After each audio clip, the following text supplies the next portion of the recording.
শিক্ষাটা হলো যে নির্বাচনের দিন ভোট কেন্দ্র ব্যবস্থাপনা থেকে শুরু করে ভোট গ্রহণ এবং ভোট গণনা পর্যন্ত, গণনা থেকে শুরু করে শেষে ফলাফলটা অ্যাসিস্ট্যান্ট রিটার্নিং অফিসারের কার্যালয়ে পৌঁছে দেওয়া, এই সকল প্রক্রিয়াগুলো এই প্রশিক্ষণে আমরা আলোচনা করে থাকি। এবং ভোট গ্রহণ প্রক্রিয়া তারা কীভাবে ভোট গ্রহণ করবে, সেই পদ্ধতিগুলো সুষ্ঠুভাবে নির্বাচন করার জন্য যে যে কাজ করবে সেই কাজগুলো নিয়েই মূলত প্রশিক্ষণটা করা হয়ে থাকে। প্রতিটা নির্বাচনে ভোট গ্রহণকারী যে কর্মকর্তা আছে তাদেরকে প্রশিক্ষণের একটা ব্যবস্থা করা। সবার প্রতি আমাদের সমান নির্দেশনা যে যাতে একটা সুন্দর পরিবেশ, সবার জন্য সমান ক্ষেত্র তৈরি করা, কেউ সংখ্যাহীনভাবে ভোটাররা যাতে ভোট কেন্দ্রে আসতে পারে সেরকম পরিবেশ সৃষ্টি করতে হবে।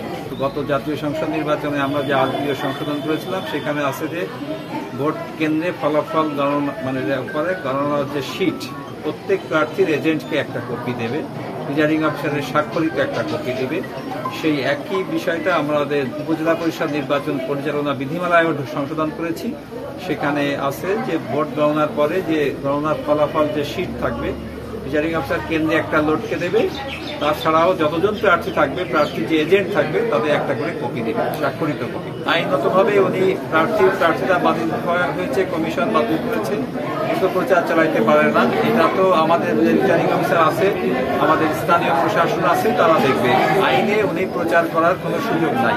আইন আমার তো জানা মতে উনি আমাকে রিটার্নিং অফিসার পাশেই আছেন, উনি বলেছেন যে এখন উনি প্রচার করছেন না, প্রচার।